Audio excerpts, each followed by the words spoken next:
It's Gear Noir, the Music Gear Show, with your host, Edwin Milheim, Chris Waters,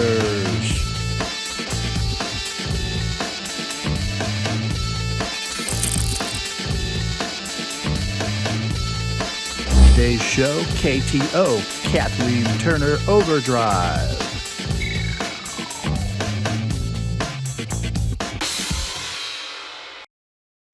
Anyway, yeah, you don't want to. Okay, relax. Welcome. It's like a role playing. You know about the role playing game Vampire the Masquerade, right? Yeah. So live action Vampire the Masquerade, a joke around conventions. Yeah. Would be, I'm a vampire. You can't see me. Because when they're using their invisibility powers to do this. Okay. Let's get into the mood and see what happens. All right. Hey, welcome to Gear Noir. Welcome to the show. Welcome everyone, Chris. Yeah, welcome to the show, Gear Noir. I like that name. Yeah. I won't even go over the many names we thought about. So, welcome. I am your host, Edwin. And I am Chris. Yes.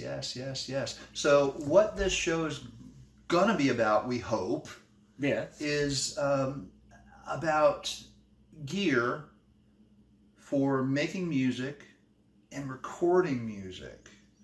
We'll also talk to bands, that's the plan anyway, and have them highlight some of what makes their sound into some of the songs they do and what some of their processes are. And we hope to see some of their gear, hence Gear Noir. There you go. Pretty awesome, hey? Hey, listen, Chris. I know you're doing bass for us, Dragon and Bear. Yep. Let me ask you something real quick before we move on. Okay. So I is it just me, or do you get kind of excited when we bring you a song that is a little more punky, more punk? I love it. Tell us about The World Is Going Online in a Handbasket. This last one that we sent you. What got you cooking on that? Well, I mean, the whole attitude to it is very punky, and the lyrics too. I mean, the lyrics are basically it's self-explanatory. The title says it all. Oh, we had fun with that one. It's a lot of fun, and it's got the attitude. It really does. I love it. I think what I like about this new project, Pixelated Hand Grenade to the Heart, is you've been able to do more tracks with us this album. Yes. Where in the past you managed a couple because of your schedule and things you were doing. Right. And I really love some of the bass riffs you're doing are just so point on. I didn't get to tell you that. I'm telling you that in the show. Oh, so that's pretty cool. Let me ask you. So you do stuff outside of things. One of your projects, Blood Song. I love your project, your persona. Blood Song. Yeah, it seems to suit you more, in my opinion. But other than Blood Song, what other projects are you doing right now? Okay. Well, right now I'm actually working on two different things. Okay. And they both involve my friend Caesar. It's probably going by the name Yatsen. Okay. Like Dotson, but not. Right. Okay. There you go. Actually, it's like named after a Aztec death god. Okay. Cool. So that's the persona for the project. That's pretty awesome. Yeah. So tell us about what you're doing. Okay. What you can tell us. Okay. Well, Moribundus Christus. That's band we've been doing since 2016. Okay. And at first, he was more doing the writing the lyrics, doing the vocals. I was doing the drum programming. That was on the first album, or the first EP. Morbid Cult came out in 2017. Well, we came out with an album in 2020 where I wrote one of the songs on the album. Okay. but he did the lyrics for the rest of it. But I did all the vocals Okay. and the drum programming, and we just made it this vicious. It's called Hostile, and we made it this vicious ass album. Well, with a title like that, it kind of better be. It's just like 6 songs of fury. Okay. You know, 6 songs of fury. That could be an album name. That could be. That could be an album name there. We could do You could use that. Yeah. Well, and then we're working on this one right now, and so far the title's Operation Apocalyptic Extermination. Okay. Yeah, and I think I've got like 9 or 10 songs written. I wrote all the lyrics for this. Okay. And I've done a lot of the drum programming on it. I'm gonna be doing vocal tracks. I haven't recorded any vocal tracks yet for it. Okay. But so far, basically what I do with Moribundus Christus, I'll program the drum tracks, and Caesar will put guitars over it. Okay. And what comes out is just freaking mind blowing half the time. Well, I think we are looking forward to that. Yeah. It's going to be awesome. Awesome. Yeah. Hey, you know what else is awesome? What's been coming out more and more lately? A resurgence. Oh yeah. Vinyl. Yes. Vinyl records are coming out again. And I hate to say it because back, we're showing our age a little bit, but back in the day when vinyl was it, and there were record stores, and you actually get to go in and you get to look through and find your favorite albums and maybe a new favorite album. Yeah. And often, more times than not, what drew my attention first was the cover of the album. But I got to tell you, back then, and I guess, it's a measure of where we are now. So back then, albums were, to a lot of us, fairly expensive, $7 or $8, sometimes $12. Yeah. Now though, it's like what is it, like $25 sometimes, depending on the album. Yes. But they're creating new albums, not just old stuff, which is pretty cool. Right. You do have a lot of repressings and things like that. Oh, okay. But, a lot of newer bands, especially if they're getting their name out there, a lot of them are trying to get into vinyl and trying to offer like even special packages and stuff like that. Nice. And that's the thing about vinyl, is that it's tangible. Nowadays you can get whatever music streamed or whatever, and that's all well and good, because you can listen to a lot of different music from present and the past. There's a lot of hidden stuff back there that we never knew existed. Nice. But as far as vinyl goes, it's kind of a ritual. It's very tactile. Right. As you say. Right. And so basically the ritual of it is you've got a record player, turntable, with amplifier and speakers.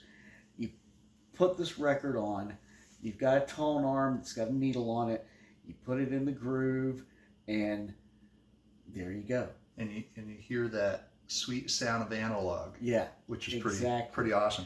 So in a way, because depending on the album and depending on the setup, you got your liner notes. Yeah. Which you still get a little bit, but not as much. And then the inside sleeve would often have this awesome art or extra pictures of your favorite band or personalities, which I really love. So there's the social aspect of it. Hey, did you see such and such an album?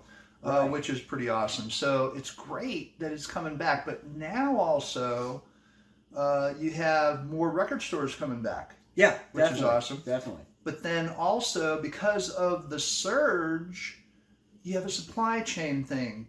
Can they keep up? So we're talking about thing. Yeah, we're talking about records, record players, needles, speakers, etc., etc. Well, and not to mention, I think it happened maybe a couple years ago. Yeah. The main one of the main record producers that pretty much everyone went to. Okay. burned down. Oh, whoa. Apollo. This I didn't know. Yes. Holy Apollo cow. burned down. Holy cow. I'm not sure. I mean, I'm sure they're probably trying to build back or whatever. Yeah. But there was a backlog on a lot of. There were bands that were releasing albums. Yeah. The year before, and then the vinyl would come out the next year or something like that. There was Okay. that much of a backlog. Okay. So there is a demand, Yes, but supply, and who makes that supply, right, can be limited. Yeah. Let me tell you. So I understand also for the DIY crowd. I happen to know you are one such person that is looking into cutting your own vinyl. Yes. With what? It's what they call a record lathe. Okay. And the way it works is it's the opposite of how a record player or turntable would work. Because you know how you've got the speakers, you've got the amplifier, you've got the turntable, you put the needle on the turntable. Basically what the needle does, it reads actual sound waves, physically cut sound waves. Wow. Okay. That are on an album.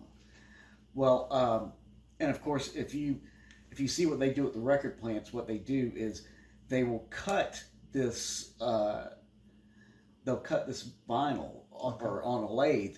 It's usually the main acetate's what they call it. Okay. It's made of nitrocellulose, and then you got a aluminum disc underneath.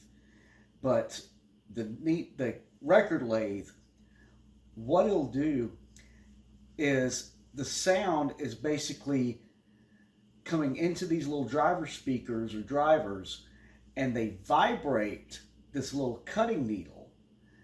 And as the song's playing, the lathe will go, and it will actually cut those sound waves that are coming from the driver speakers into the record itself. And that's pretty much the whole idea of the lathe. And you're building your own right now. So Right. you're slowly getting the parts. And that unto itself is an adventure, just getting the parts to build that. And the research. Okay. Yeah, the research. So you're into it. It's okay. There's a lot of people that are into it. There's a site called the Society of Lathe Trolls. Oh, nice. And I mean, the plan that I'm actually coming up with now to create the record lathe is actually someone's instructions on there, and he included all the different parts. Some of it's 3D printed. Yeah. Some of them are basic machine parts and stuff like that. But there's a lot of intricacies into just cutting the record itself. Okay. I know originally when they started cutting records, they were originally wax covered cylinders. Okay. And what it would do, they would have like a little horn, and have a needle on it, and you basically would just say something into the horn while the thing turned, and it'd carve those sound waves into it. And then, of course, later on, they put them on discs, and then, of course, as technology advanced, you had recording studios and stuff like that. So what they would do is they would play the music onto the speakers, right, onto these little driver speakers, and then that's what would cut into it. And so it's a bit of a process, and you're gonna attempt this yourself. Correct. Okay. Correct. That's going to be awesome. I think we're looking forward to seeing how that turns out. I am too. It might be a while though. Yeah. Might be a while though as you gather the parts though. Correct. Okay. Yeah, because some of it wasn't easy to get a hold of, and there's some things that were pretty expensive to some extent, or like if you bought it brand new, right, it'd be expensive. So with the resurgence of vinyl, though, possibly possibly as more people get into all aspects of vinyl, maybe all aspects. Yeah. Maybe the prices will come down. Maybe, and that's what we're hoping. We're hoping more people get into this. We're hoping more people do it independently. Because, as a matter of fact, I would love to be able to find some way to take this lathe and not only make individual lathe cut records, but possibly even providing a low cost solution for actually doing short run presses. Okay. So if there's a way to actually do that, I think if more people got into that, eventually we would cover the demand. Right. Because we're just not doing that right now. So that's why you're seeing records at $30 or more. And then sometimes the packaging has something to do with that too. Yeah. The packaging, the covers, the brightly colored covers, all the little sleeves, you pretty much folds. You pretty much are going to go, and you have to spend money to make money to make this. Right. So in the future, hopefully prices will be down. That's what we're all hoping. Okay.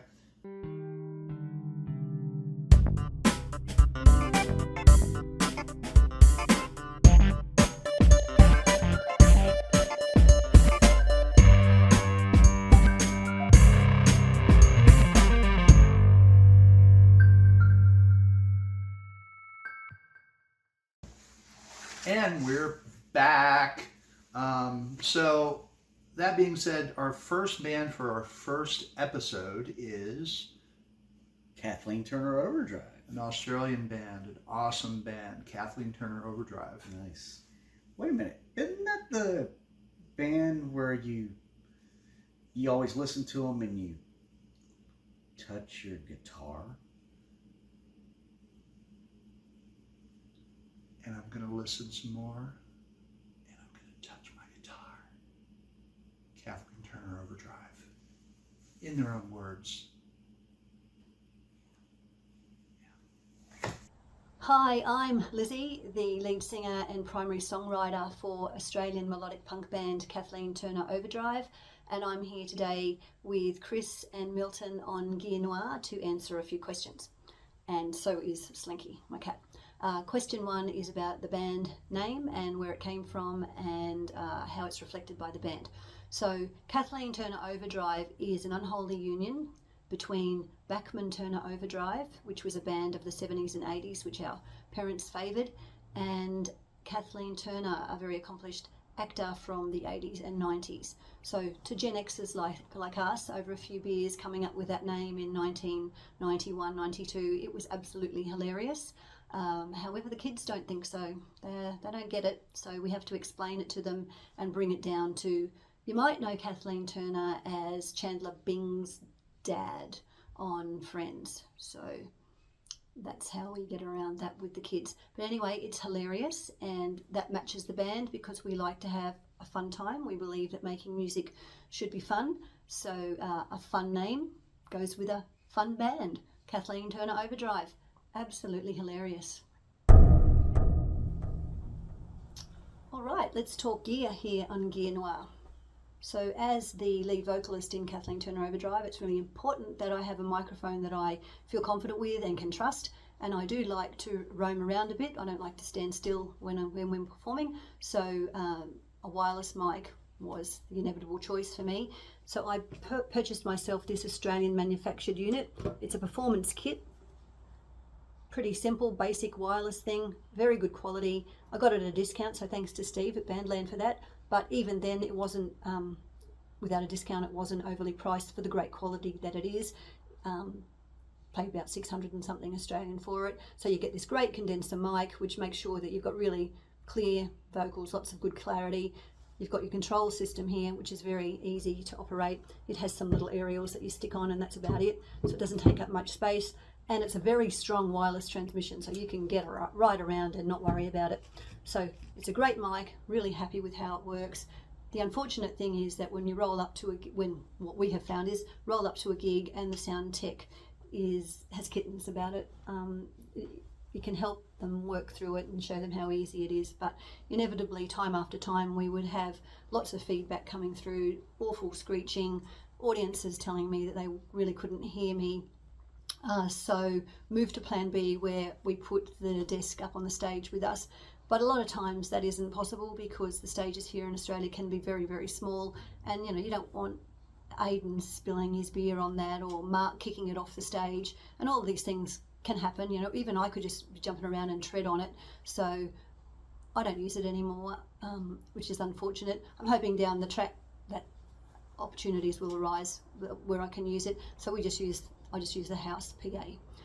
Another piece of equipment that I really like is this air turner. So this goes on the ground and it hooks up to my tiny little iPad, and on my iPad, which I have discreetly attached to my microphone stand, the set lists that we use. So no need for writing things out, no need for wasting paper, and also just there's always, when you've got your set list on stage, there's drinks, man, they're going everywhere making a mess. So anyway, that's how we like to do it. And so this little discreet air turner, I just tap it with my foot and find the set list and off we go.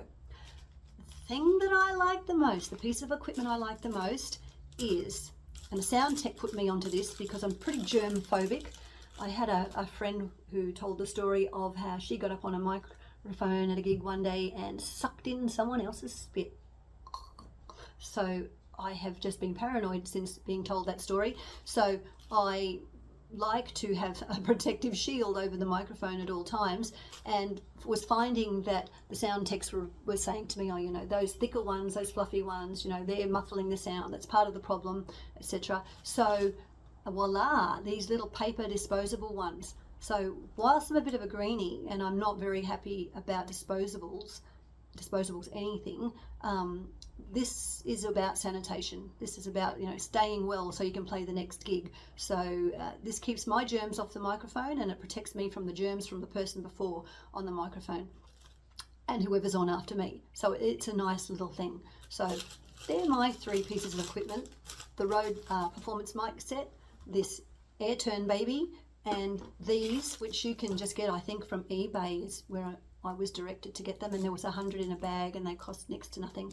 I think they come from China. So yeah, they're the bits of equipment that I rely on as the lead vocalist in Kathleen Turner Overdrive. But I lug drum kits, I lug bass amps, I lug guitar amps, I lug guitars. Don't let anyone tell you that the lead vocalist doesn't do that. Don't let them. So last thing I'm going to talk to you about is Punk in the Corn. Have you heard about Punk in the Corn?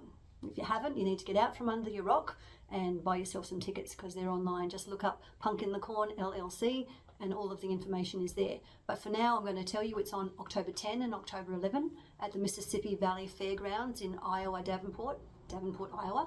And there will be food trucks, there will be local breweries there. There's going to be lots of merch from the bands. And it was the brainchild of Tim from Even Without Life. Amazing that he has put this together. It's huge. It's huge what he's done. He's got sponsors. He's secured this very great venue. We're all very, very grateful that he has done this, because he's giving independent bands from all over the world the opportunity to meet up. And we've all been supporting each other online for quite a while. We listen to each other on the different platforms that are out there. We encourage each other online. We vote for each other in the things that are going on in our lives. So maybe the local radio station for their top 10 or whatever it might be. But anyway, Tim has put into action the dream of getting the indie bands together. He's got Green Jelly as the headliner. I think it's on the Friday night. We were so blessed and honoured to be invited onto the bill. That's how we got there, and it's basically through the networking that we have done supporting each other over the years.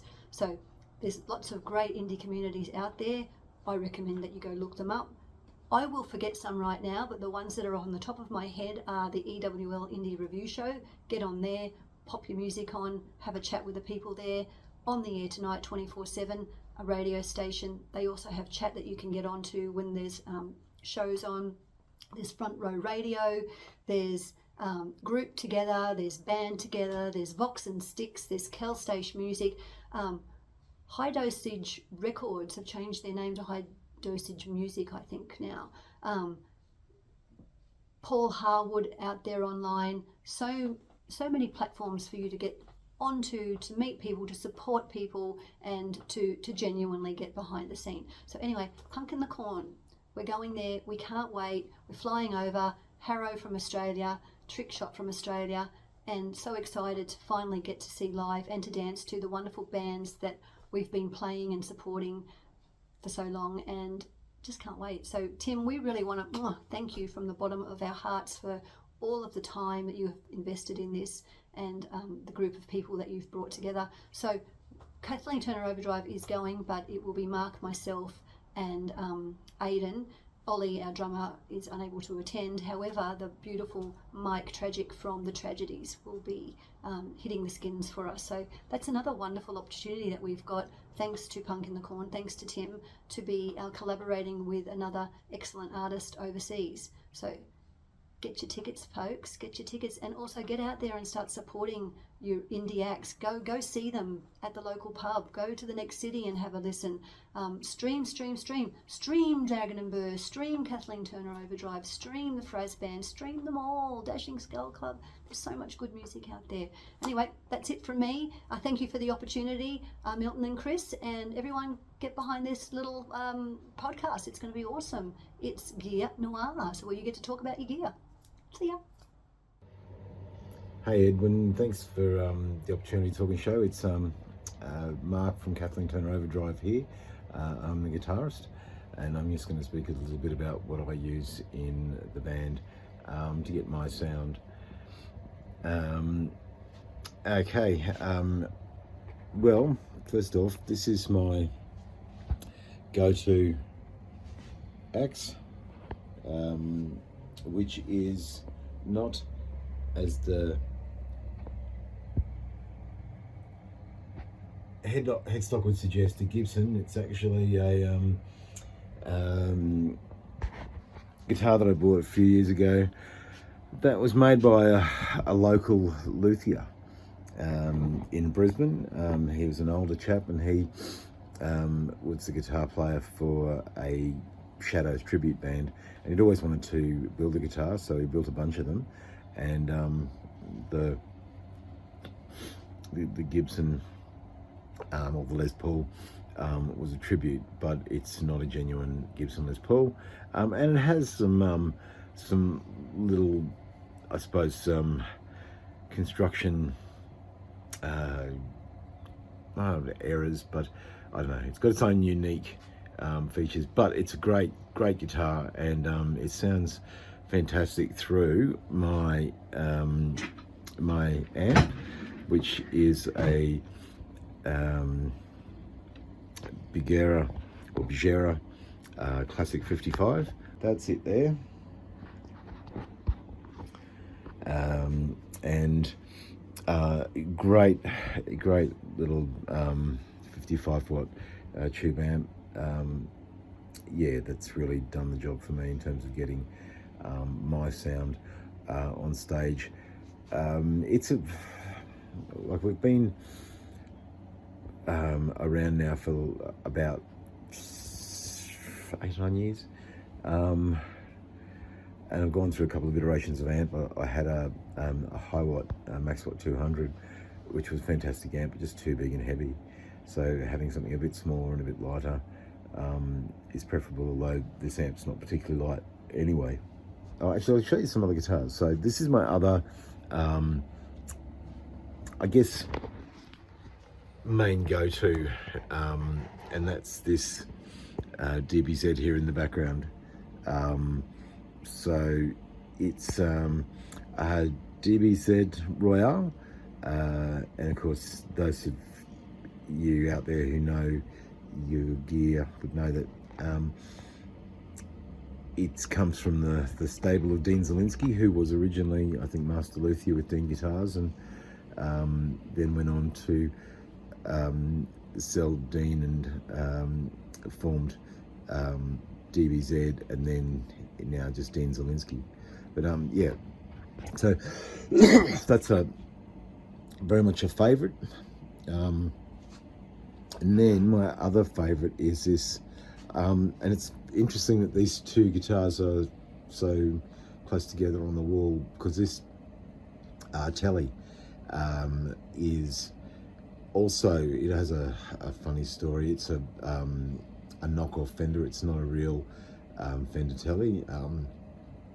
It has the Fender decal on the neck,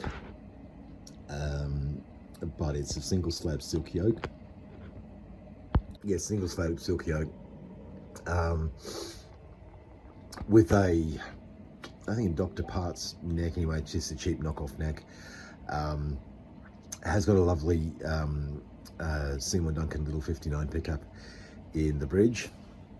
It's like a Chinese knockoff Damasio in the front. It's just been serviced actually, and sounding great.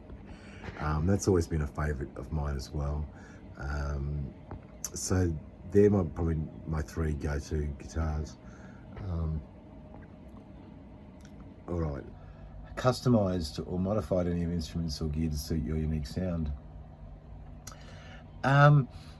Not really.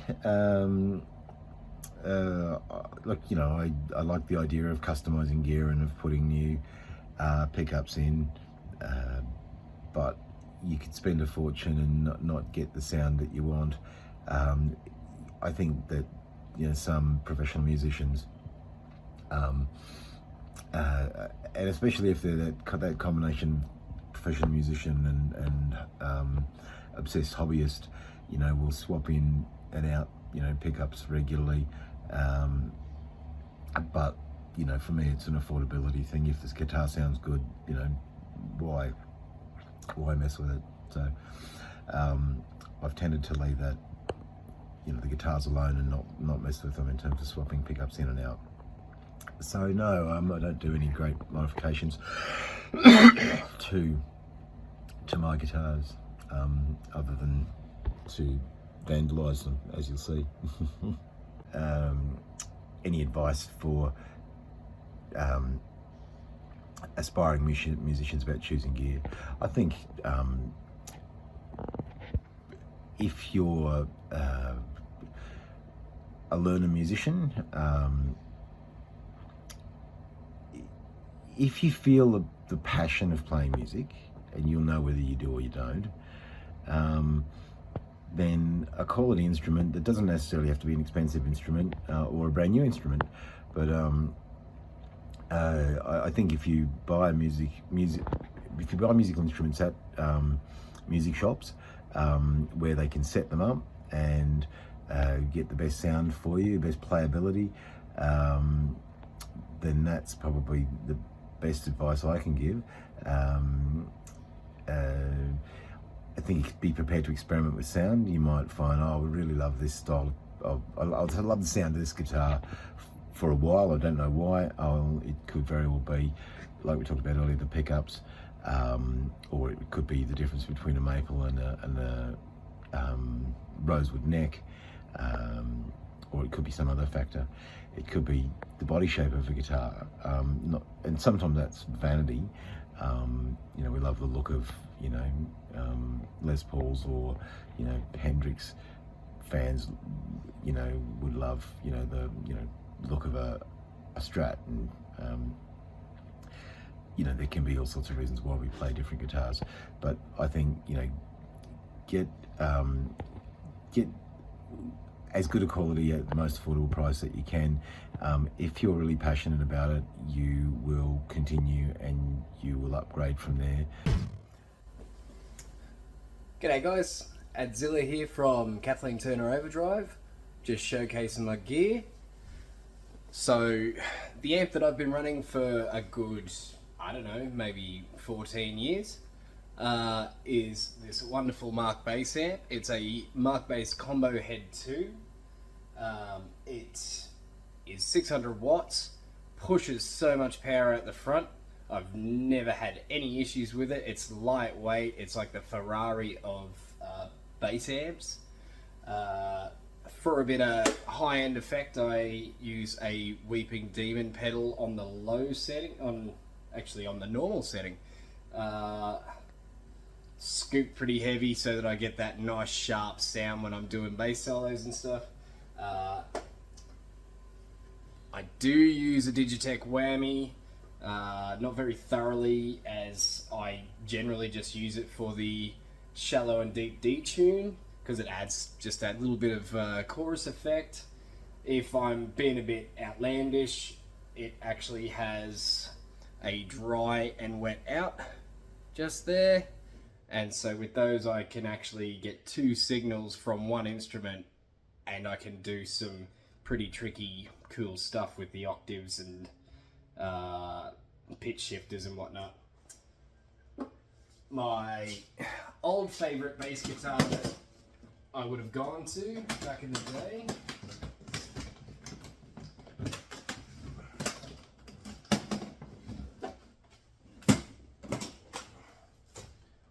never able to go past an Ibanez sound gear, so this one's a little bit scratched up. I did buy this one second hand, but I'd probably only had a couple of spots here or there, and obviously me being a bit of a crazy high-end bass player, a lot of slap, and that's where I rest my thumb, as you can probably tell. Always a nice thin neck on these ones, helps for a lot of fast action. Especially when I used to play a lot of Iron Maiden and whatnot. But what I actually run now is the most lightweight 3/4 short scale Jackson JS1X. So this one I think is only a 30-inch scale.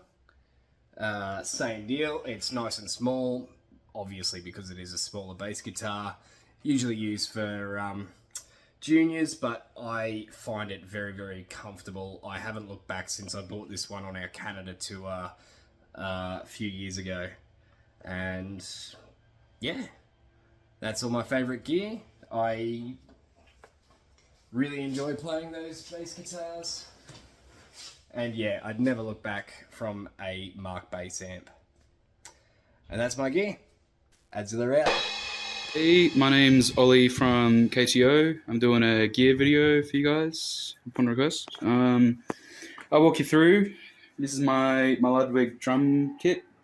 It is not one of the super high-end ones, but it still sounds pretty nice. It's where's the badge? It's a Ludwig Accent Custom or something. I don't think they want to focus. Yeah, it sounds really nice. Kick sounds quite nice. Got some Evans heads on the toms. Got the other tom down there, but I prefer playing with the ride in that spot.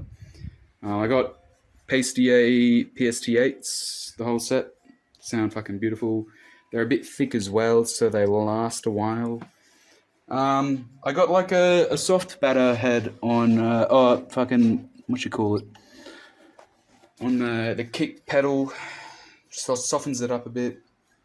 Got a Genera Dry, snare batter head. It's got like little holes on it, so the overtones don't come through as fucking crazy or something like that. I think, sounds alright. Played it up a bit. I got this little stick holder to hold sticks if I ever drop one while I'm playing, and I have ProMark 5 5As. They're just a little bit more durable, and the weight works really well for my playing style, I suppose. Got just sort of a random stool. I like it high because I'm kind of tall. Just Gibraltar brand stands, I think, but I just asked for the cheapest ones because I'm not. Yeah. Anyway, this was my gear video. Thank you. Hey, here's a postscript. I'm not a Terminator. I had my eye lenses removed last year and bionic ones put in, so the light does really weird things, so don't be frightened. I'm real. I'm a real person. Don't be frightened. And now, an important message from Lizzie. from Kathleen Turner Overdrive. So we were blessed to be contacted by Tim of EWL and offered a spot. We took it. We can't wait for it. There are so many lovely, lovely people out there in the indie music scene, and we're going to get to meet them. We're going to get to play with them. We're going to get to dance to them live. And so many of these bands, I know their songs back to front because all I play all day are indie music playlists. So you should too. Play us, play Dragon and Burr, play them all, play them all. Welcome to Davenport, Iowa, a solid city with nice people, with a nice community of people that loves life. But sometimes people need something more. People like Sally. Sally is bored. Even this random teddy bear can't do it alone. Where was I? Oh yes, Iowa, a place with plenty of land, and plenty of corn, and cows in the corn. I know what you're thinking. Damn. But there was a man with a vision, a man with a dream, and a really punk mustache. Tim, whose last name I shall not attempt. That vision of rocking out, of bringing the worldwide indie underground music community together for a historic event. Punk in the Corn, October 10th and 11th, 11 a.m. to 11 p.m., Mississippi Valley Fairgrounds, 2815 West Locust Street, Davenport, Iowa, 52804. Tickets and more information now at punkinthecorn.com. Punk in the Corn, it's our happy place.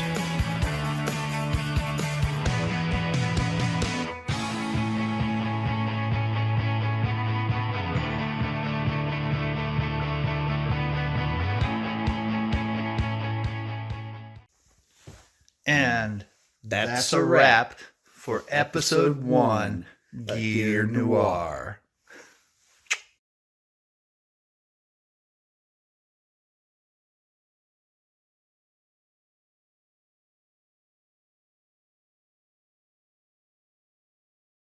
Thanks, Mark. Good one. Oh, by the way, Slinky Malinky says hello from Australia too. We're at the far end here. Will we still be in frame? Well, welcome to Gear Noir. Gear Noir. Welcome to the show.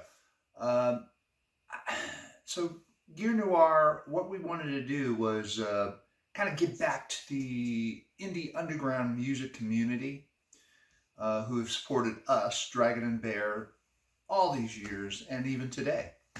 So what we're going to be doing is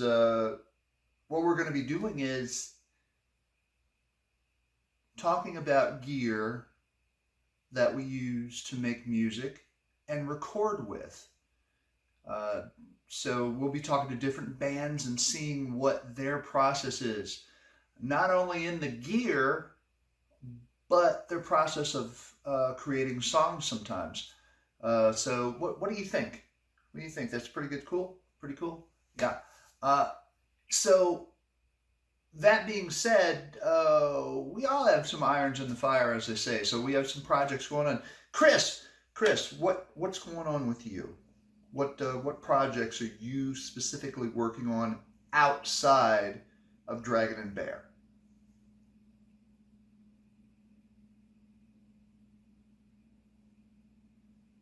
Cool. Sounds great.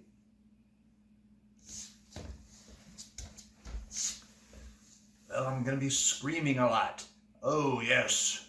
I'm going to be screaming and squealing and making cool things.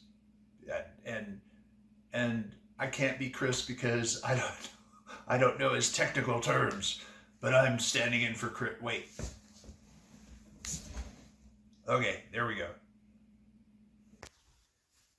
So you're seeing behind the scenes footage of Gear Noir. And do you know what we had to do to get us in frame? See my booster seat? I'm a little kid. Not heard of that one. Yeah, there's it's basically about these two guys that grew up together, Okay. and they've had a YouTube talk show since about 2012, I think. And they've done a whole lot of things over the years. Like they cover different foods and things like that from all over the world. And one of the things they did was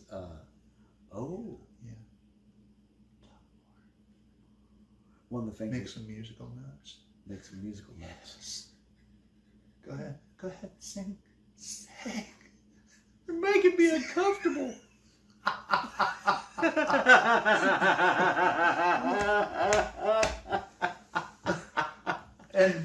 and this is so going behind the scenes video. I can't believe we're actually doing some bloopers, but we do this gag leading into Kathleen Turner Overdrive, and out of respect, I asked first if I could do it because major respect.